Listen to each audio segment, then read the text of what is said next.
Dear YouTubers, welcome to a new short story and a lesson to be learned. So please fasten your mind belts and get ready with us. We're going to tell two short stories and we're starting with this true one, a simple gesture. Mark was walking home from school one day when he noticed the boy ahead of him had tripped and dropped all of the books he was carrying, along with two sweaters, a baseball bat, a glove, and a small tape recorder. Mark knelt down and helped the boy pick up the scattered articles. Since they were going the same way, he helped to carry part of the burden. As they walked, Mark discovered the boy's name was Bill, that he loved video games, baseball, and history, and that he was having lots of trouble with his other subjects, and that he had just broken up with his girlfriend. They arrived at Bill's home first, and Mark was invited in for a cook and to watch some television. The afternoon passed pleasantly with a few laughs and some short small talk. Then Mark went home.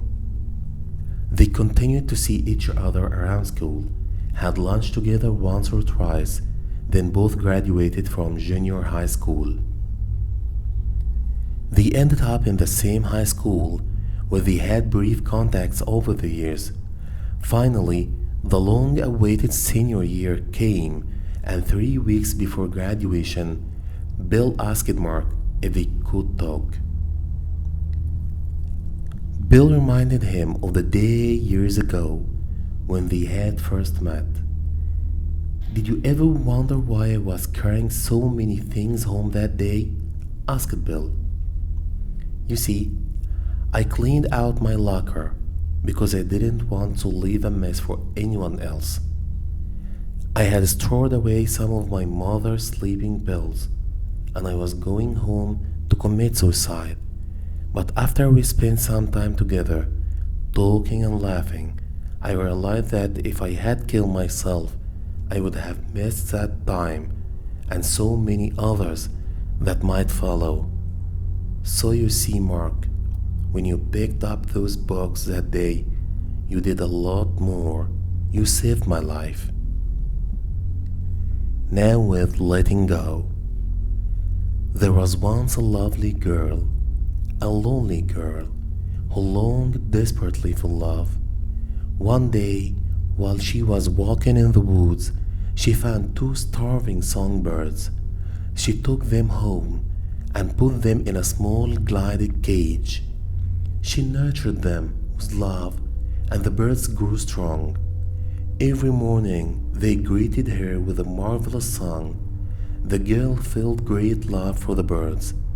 She wanted their singing to last forever. One day the girl left the door to the cage open. The larger and stronger of the two birds flew from the cage. The girl watched anxiously as he circled high above her.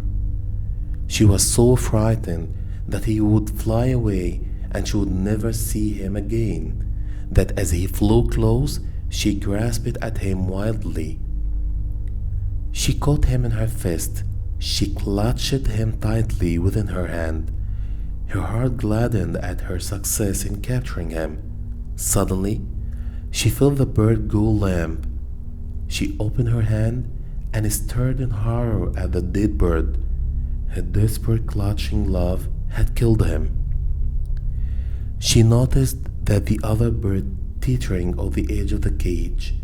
She could feel his great need for freedom, his need to soar into the clear blue sky. She lifted him from the cage and tossed him softly into the air. The bird circled once, twice, 3 times. The girl watched delighted at the bird's enjoyment.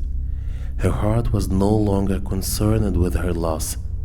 She wanted the bird to be happy. Suddenly, the bird flew closer and landed softly on her shoulder. It sang the sweetest melody she had ever heard. The fastest way to lose love is to hold on too tight. The best way to keep love is to give it wings. See you in a new short story. If you like this, please subscribe in my channel.